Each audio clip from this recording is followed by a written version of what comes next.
Hello everyone, welcome to the channel. आज मैं आपको बताने वाली हूँ कि किस तरीके से हम अपनी पूरी केमिस्ट्री की जो है एक स्ट्रैटेजी बनाएं, किस तरीके से हम केमिस्ट्री पढ़ें कि हमें केमिस्ट्री अच्छे से समझ आ जाए और हम एग्ज़ामिनेशन में बढ़िया परफॉर्म कर पाएँ। ठीक है, कि हमारी जो है सारी की सारी डाउट्स क्लियर रहें, हमें सारे कॉन्सेप्ट्स समझ में आए और साथ ही साथ हमारी अप्रोप्रिएट क्वेश्चंस प्रैक्टिस भी हो चुकी हो। ऐसी क्या स्ट्रैटेजी हम अपनाएं। स्पेशली ये वीडियो 9th और 10th के लिए है, बट बाकी क्लासेस के बच्चे भी देख सकते हैं। Okay, so let's start. सबसे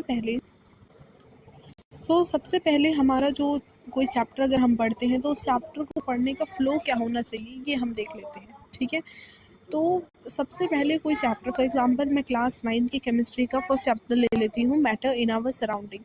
तो उसके लिए हम कोई यूट्यूब पे आपको फ्री वन शॉट लेक्चर्स कई सारे मिल जाएंगे। तो कोई भी एक लेक्चर को हमें ले लेना चाहिए, अपने जो रिकमेंडेड जो टीचर हैं उनसे आप लेक्चर जो है देख सकते हैं और उसी के साथ साथ हम नोट्स बना लेते हैं।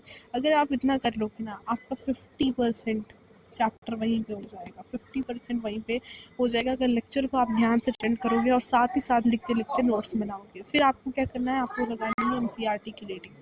एनसीईआरटी की रीडिंग लगाने से क्या है, एक तरीके से हमें सेटिस्फैक्शन मिल जाता है। वैसे तो हमारे जो टीचर होते हैं वो लेक्चर्स में ही हमको एनसीईआरटी की पूरी नॉलेज दे देते हैं, but when we read NCERT ना तो एक तरीके से सेटिस्फैक्शन हो जाती है कि yes we have completed the chapter. फिर थर्ड आपका जो स्टेप होगा कि आपको जो है उस चैप्टर में गिवन जितनी भी एक्टिविटीज़ हैं और जितनी भी इक्वेशंस हैं उस एक दो पन्ने में जो है आपको सारे नोट कर देना है। ये आपके लास्ट टाइम के रिवीजन के लिए काफ़ी हेल्पफुल रहेगा कि आप एक बार में सारी जो एक्टिविटीज़ हैं और इक्वेशंस हैं उनको रिवाइज कर पाओगे। फोर्थ स्टेप जो आपका होना चाहिए वो है एनसीईआरटी के क्वेश्चंस को सॉल्व करना।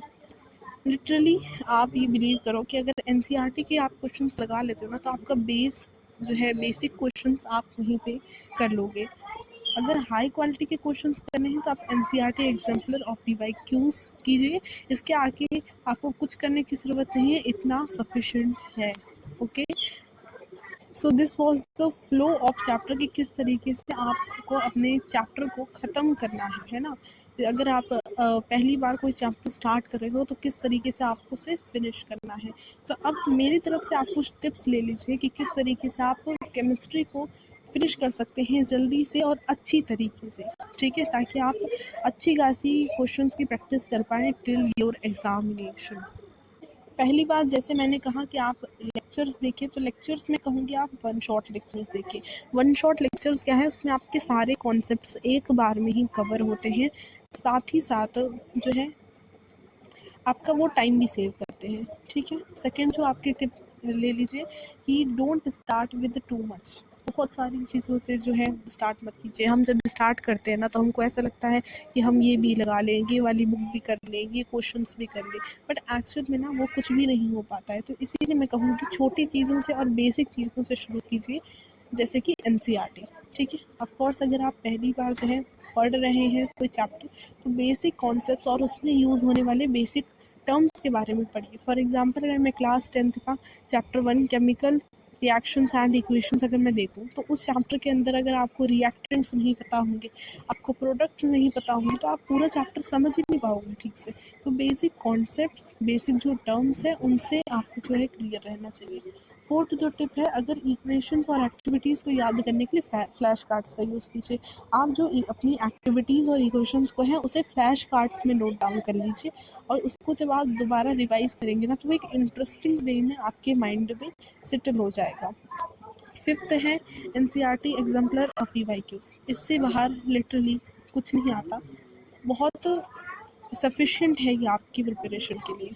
ठीक है, ये मत सोचना कि मैं ये बुक भी लगा लूँ वो बुक भी लगा लूँ। अगर आपने एनसीईआरटी एग्जाम्पलर और आप प्रीवियस ईयर क्वेश्चन से जब आपका हो जाए फिर आप किसी रेफरेंस बुक को उठाओ। उसके पहले मैं आपको रिकमेंड नहीं करूँगी कि आप जो है किसी भी रेफरेंस बुक का मदद लो। ठीक है, सो दिस वॉज ऑल। मैं जो है आपको एक शॉर्ट से वीडियोस में मैंने आपको बता दिया कि आपको अपनी केमिस्ट्री को ख़त्म करने के लिए कैसे स्ट्रैटेजी रखनी चाहिए। I hope you like the video. For more such videos please subscribe the channel and like the video if you like it. Thank you.